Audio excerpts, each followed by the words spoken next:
Okay, guys, kicking off chapter 3 here today, we are going to be going over 3.1, which is International Business Basics.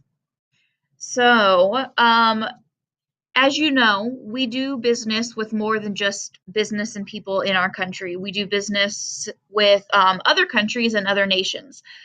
So the difference between those here is we have domestic business and international business. Domestic businesses or business is making, buying, and selling goods and services within our country. So if we make necklaces and we sell them to someone in Kansas or Florida, that's domestic business.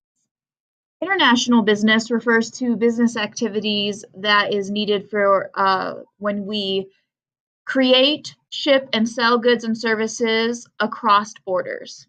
So if we made those necklaces and sold them to somebody in Canada or Mexico or China, that would be international business. International business is frequently referred to as foreign or world trade, and there is foreign and world trade everywhere. Okay, selling things to other countries is just a way to expand business and to create a larger business and to move forward. So, first thing that we have to talk about is absolute advantage. Absolute advantage exists when a country can produce a good or service at a lower cost than any other country.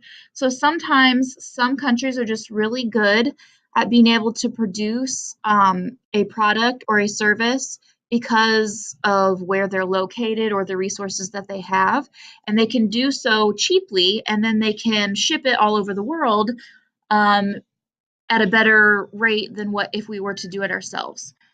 So, for example, a lot of times agriculture falls into this absolute advantage. Some countries are just in a place to where they can grow certain uh, fruits or vegetables better than somewhere else. I always talk about I could want to start a pineapple farm here in Indiana, but I wouldn't be producing very good pineapple. We need some tropical weather for that. Another type of advantage is comparative advantage. Comparative advantage is a situation in which a country specializes in the production of a good or service at which it is relatively more efficient. So maybe they may not be the best at it, but maybe they're pretty efficient. So absolute is the best. Comparative is you can do it pretty good. And sometimes you have to determine what your absolute advantages are, what your comparative advantages are to determine what you want to create and then export over the world as a business. So, export, what is that? Imports and exports. Imports are items bought from other countries. So, things that we buy from other countries and then ship here to the US, that is importing. Exporting is goods and services that we create and we sell to other countries. So, we make it and we ship it all over the world. Those are going to be exports. So, the goods and services exported by the United States create many different jobs. Um, one out of every six jobs here in the US depends on international business and exporting. So exporting is good. It creates jobs, it creates more money for our economy as well. Here's an example of exports and imports, just with some raw materials that we have. So things that we import and things that we produce. So if you look down at the bottom, magnesium, we just cannot, we don't have that. So we have to import it from other places. So sometimes, again, just where you're located is going to depend on what you have and what you need to get from other places. Okay, so measuring this import and export stuff, this is going to be called measuring trade relations, and we're going to have a balance of trade and a balance of payments here. So the difference between a country's total exports and total imports is the balance of trade. And let me see if I have a, okay. So here's a little example here for you. So balance of trade.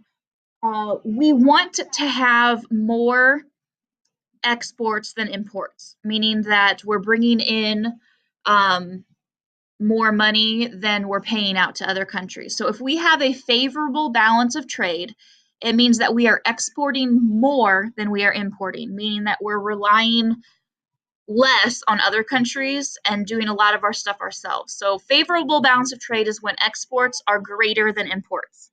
If it's an unfavorable balance of trades, that means our exports are less than our imports. Okay, so we want to export more than we import.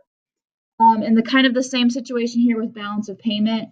So in addition to exporting and importing goods and services, there's other forms of exchange taking place. So money going from one country to another through different types of investments, that is going to be considered in this. So a citizen of one country can invest in corporations in other countries. So we can invest into businesses that are happening in other countries as well, and vice versa. Other countries' citizens can invest in things that are happening here in the U.S.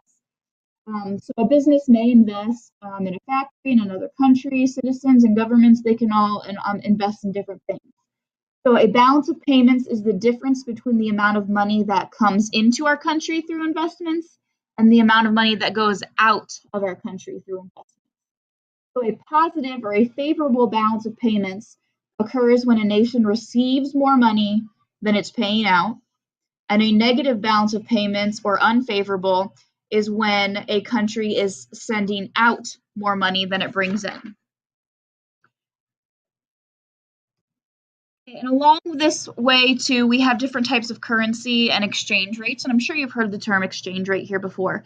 But the exchange rate is the value of a currency in one country compared with the value of a currency in another country. So there are different things that affect the exchange rate. Supply and demand can affect the exchange rate. The balance of payments can affect the exchange rate. The importing and exporting can affect exchange rates. And also, if the country's political structure is doing well or not, that can affect the exchange rate as well.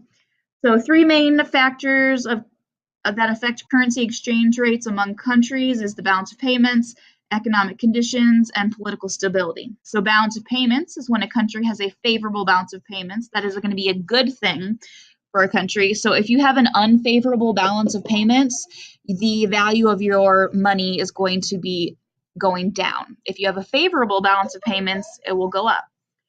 Economic conditions, that is when prices increase and the buying power of a country's money declines. So inflation, if there's a lot of inflation, that can have a negative effect on a country's currency. And then the political stability as well. Companies and individuals want to avoid risks when doing business in other nations. So if there's a lot of chaos in the political system, that can affect the currency values in other countries as well. Okay, that is 3-1. You now need to go into Google Classroom and do your assignment for 3-1. Thanks and have a great day.